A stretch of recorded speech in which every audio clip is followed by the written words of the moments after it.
Hello, everyone. My name is Mama Bonnie, and I'm so happy to see you here back at the burrow. And to all of our new friends, hello. It's so nice to meet you. How was your day? I hope it went well. And now that you're here, my day's gotten even better. Well then, for tonight's story, we're going to be reading yet another Winnie the Pooh story. Oh, I'm so excited. But we can't have our story unless we're all comfy cozy. So make sure you're wearing something comfy. And don't forget to bring your favorite stuffy. I think they're gonna want to hear the story too. And don't you? Well then, are we all comfy? Let's get started, shall we? Tonight's story is the 5th chapter of Winnie the Pooh, a chapter 5 in which a piglet meets a heffalump. One day, when Christopher Robin and Winnie the Pooh and Piglet were all talking together, Christopher Robin finished the mouthful he was eating and said carelessly, "I saw a heffalump today, Piglet." "What was it doing?" asked Piglet. "Just lumping along," said Christopher Robin. "I don't think it saw me." "I saw one once," said Piglet. "At least, I think I did," he said. "Only perhaps it wasn't." "So did I," said Pooh, wondering what a heffalump was like. "You don't often see them," said Christopher Robin carelessly. "And not now," said Piglet. "Not at this time of year," said Pooh. Then they all talked about something else until it was time for Pooh and Piglet to go home together. At first, as they stumped along the path, which edged the 100-acre wood, they didn't say much to each other. But when they came to the stream and had helped each other across the stepping stones, and were able to walk side by side again over the heather, they began to talk in a friendly way about this and that. And Piglet said, "If you see what I mean, Pooh." And Pooh said, "It's just what I think myself, Piglet." And a Piglet said, "But on the other hand, Pooh, we must remember." And a Pooh said, "Quite true, Piglet, although I had forgotten it for the moment."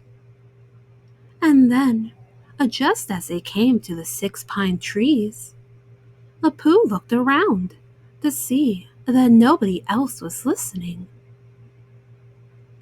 and said in a very solemn voice,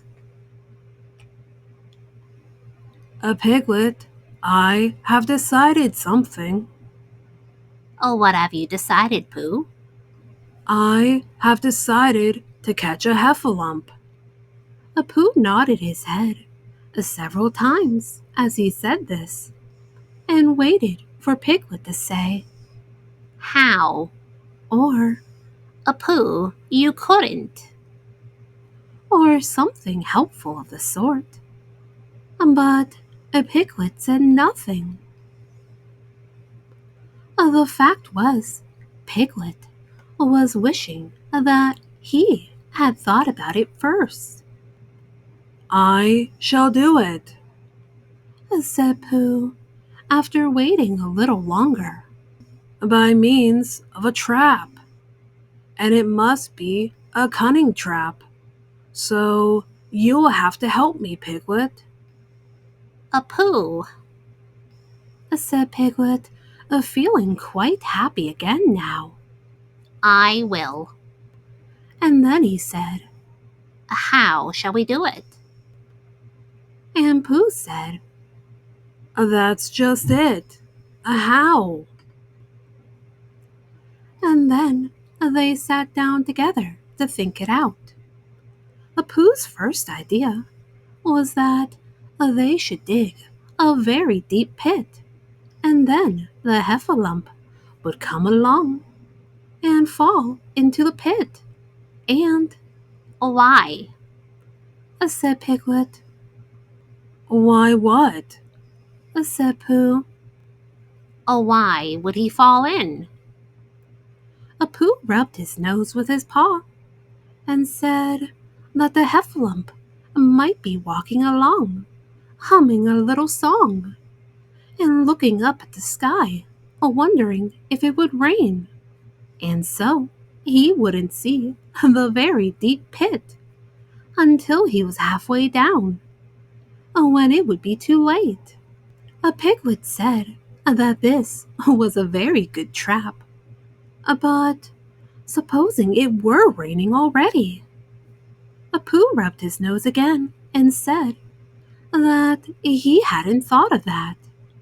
And then he brightened up and said if it were raining already, the heffalump would be looking at the sky, wondering if it would clear up, and so he wouldn't see the very deep pit until he was halfway down, when it would be too late. The piglet said that now that this point had been explained, he thought it was a cunning trap. Pooh was very proud when he heard this, and he felt that the heffalump was as good as caught already. But there was just one other thing which had to be thought about, and it was this. Where should they dig the very deep pit? A piglet said that the best place would be somewhere a heffalump was, and just before he fell into it, only about a foot farther on. But then he would see us digging it, said Pooh. Not if he was looking at the sky.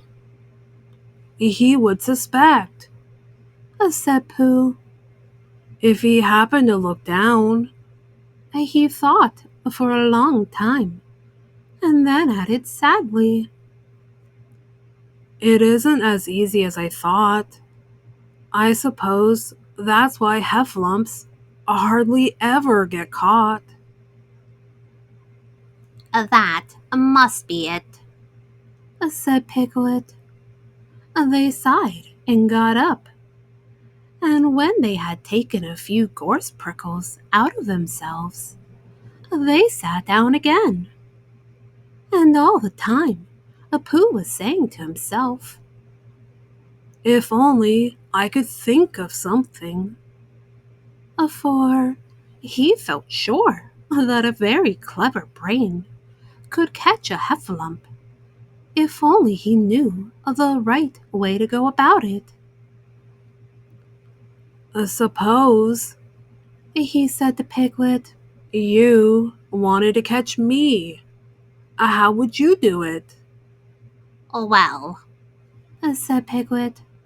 I should do it like this. I should make a trap, and I should put a jar of honey in the trap, and you would smell it, and you would go in after it, and I would go in after it, said Pooh excitedly. Only very carefully, so as not to hurt myself. And I would get the jar of honey, and I should look round the edges first of all, pretending that there wasn't any more, you know, And then I should walk away and think about it a little. And then I should come back and start licking in the middle of the jar. And then, Yes, well, never mind about that. There you would be, and there I should catch you. Now, the first thing to think of is, what do heffalumps like? I should think acorns, shouldn't you? We'll get a lot of, I say, wake up, Pooh. a Pooh, who had gone into a happy dream, woke up with a start and said that honey was a much more trappy thing than acorns. A piglet didn't think so, and they were just going to argue about it when Piglet remembered that if they put acorns in the trap, he would have to find the acorns. But if they put honey, then Pooh would have to give up some of his own honey. So he said, All right, a honey then. just as Pooh remembered it too, and was going to say, all right, acorns, Honey, said Piglet to himself in a thoughtful way, as if it were now settled. I'll dig the pit while you and go get the honey. Very well, said Pooh, and he stumped off. As soon as he got home, he went to the larder, and he stood on a chair and took down a very large jar of honey from the top shelf. It had honey written on it, but just to make sure, he took off the paper cover and looked at it, and it looked just like honey.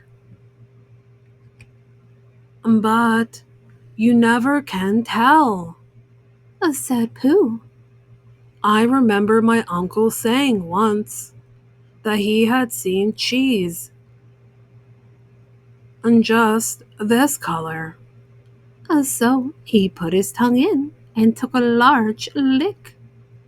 Yes, he said, it is. No doubt about that. And honey, I should say, right down to the bottom of the jar. Unless, of course, he said, somebody put cheese in at the bottom, just for a joke. Perhaps I'd better go a little further, just in case. In case heffalumps don't like cheese, the same as me. Ah. And he gave a deep sigh. I was right. It is honey, right the way down. Having made certain of this, he took the jar back to Piglet. And Piglet looked up from the bottom of his very deep pit and said, And got it. and Pooh said, yes, but it isn't quite a full jar. And he threw it down to Piglet. And a Piglet said, No, it isn't. Is that all you got left? and a Pooh said, yes, and because it was. So Piglet put the jar at the bottom of the pit and climbed out, and they went off home together. Well, good night, Pooh. Said Piglet when they had got to Pooh's house. And we meet at 6 o'clock tomorrow morning by the pine trees and see how many heffalumps we've got in our trap.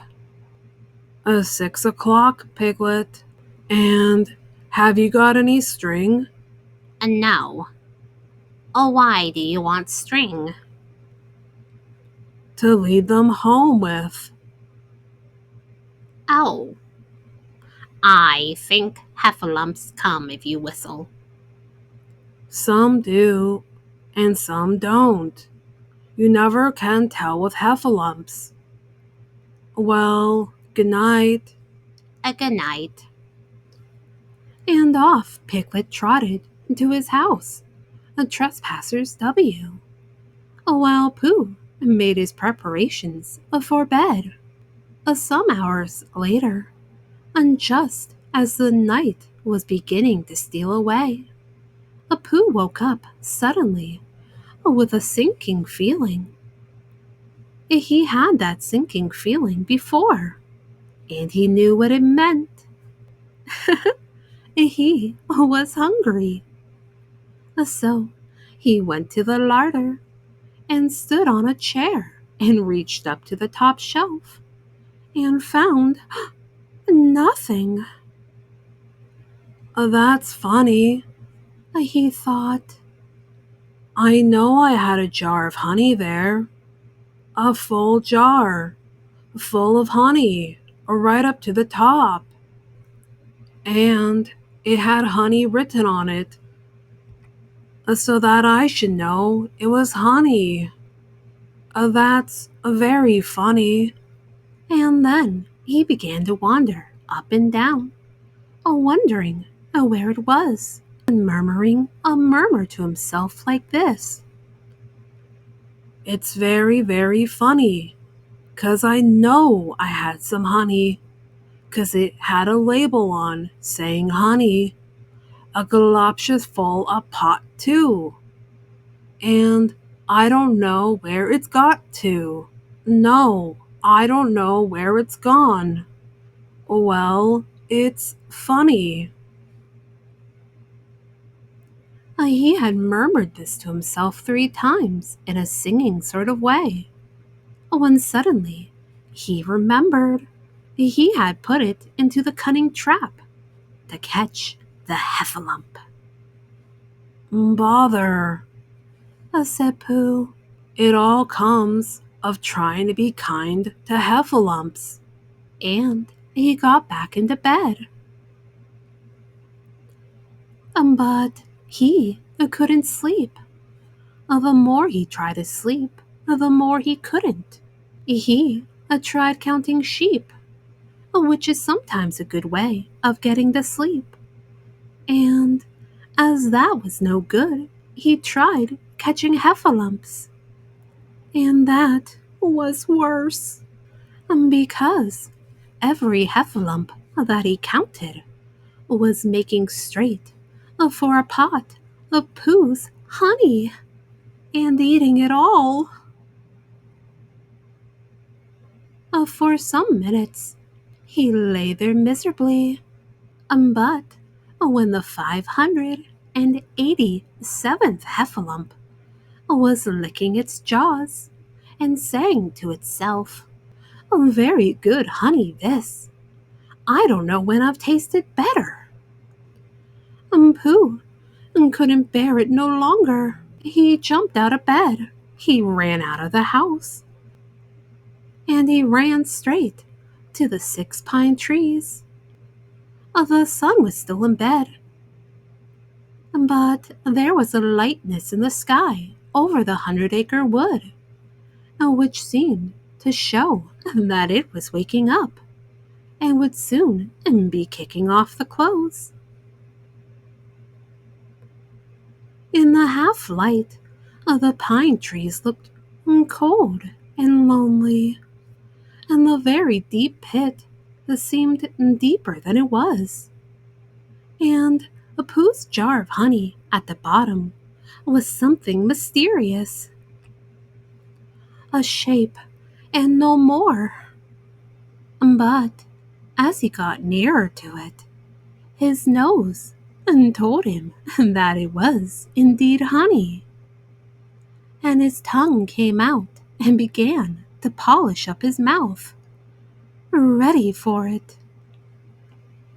Bother, said Pooh, as he got his nose inside the jar. A heffalump has been eating it. And then he thought a little and said, "Oh, no, I did." I forgot.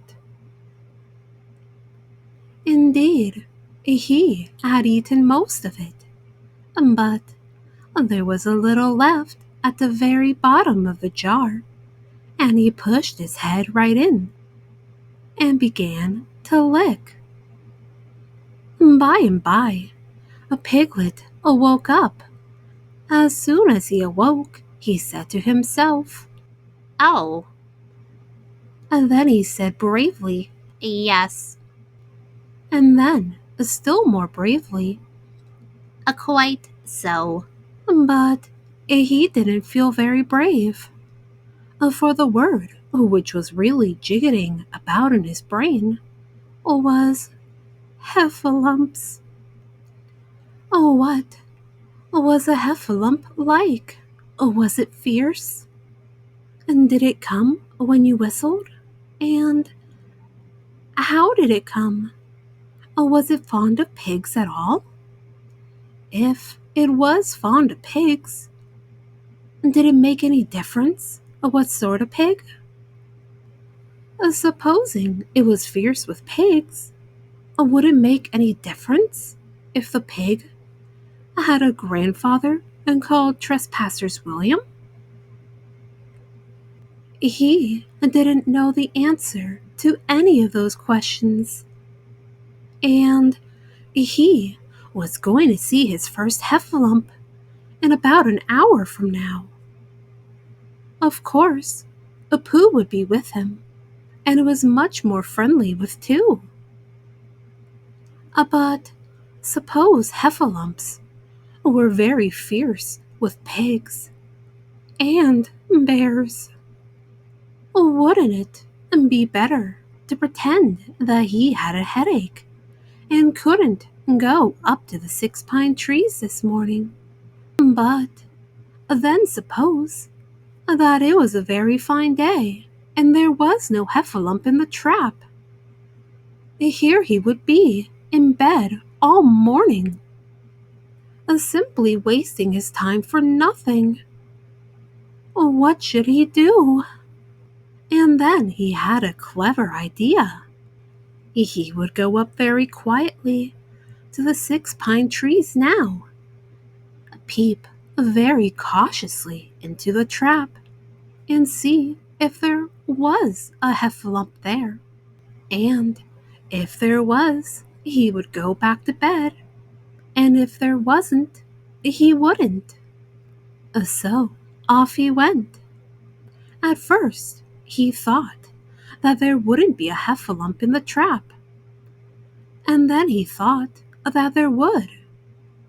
And as he got nearer, he was sure that there would be, because he could hear it heffalumping about like anything. Oh dear, oh dear, oh dear.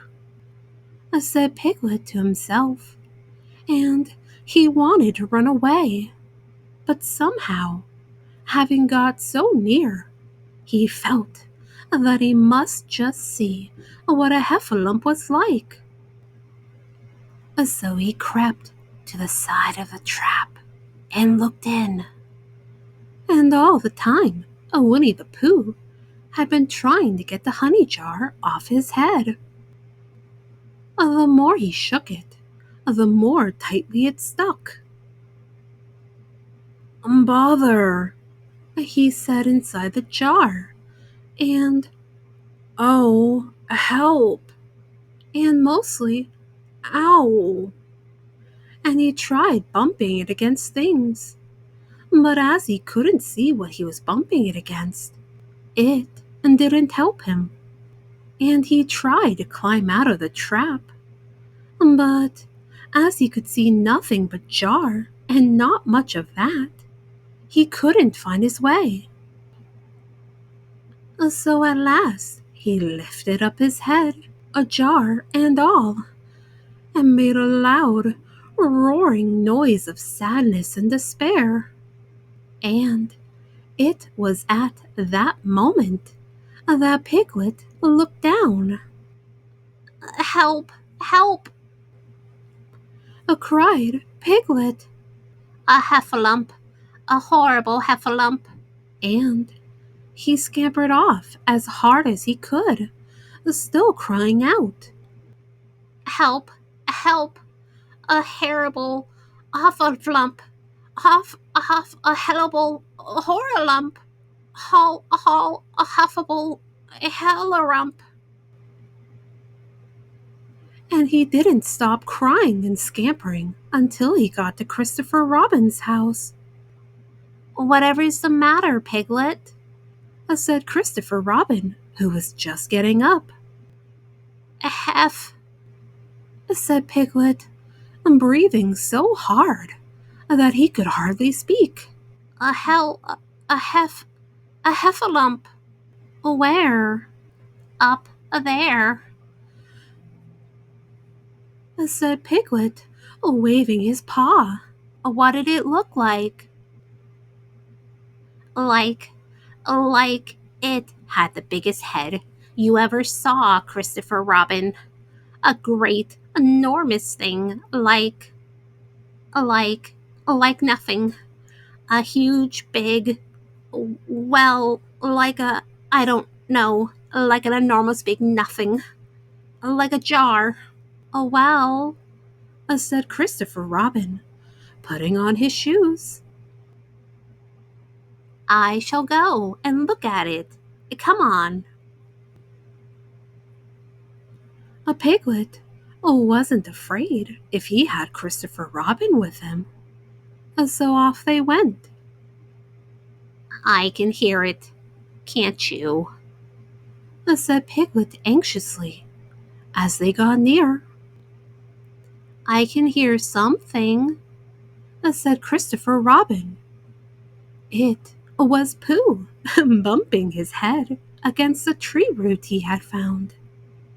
There, Said Piglet, isn't it awful? and he held on tight to Christopher Robin's hand. Suddenly, Christopher Robin began to laugh, and he laughed, and he laughed, and he laughed. And while he was still laughing, crash! Went the heffalum's head against the tree root. Smash! Went the jar, and out came Pooh's head again. Then Piglet saw what a foolish piglet he had been, and he was so ashamed of himself that he ran straight off home and went to bed with a headache.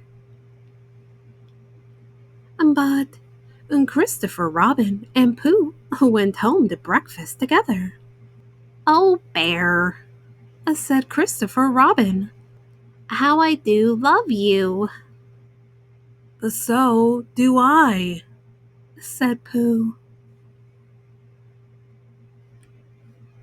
And that is the end of chapter 5. Oh, what a very silly piglet indeed. Oh my, look at the time.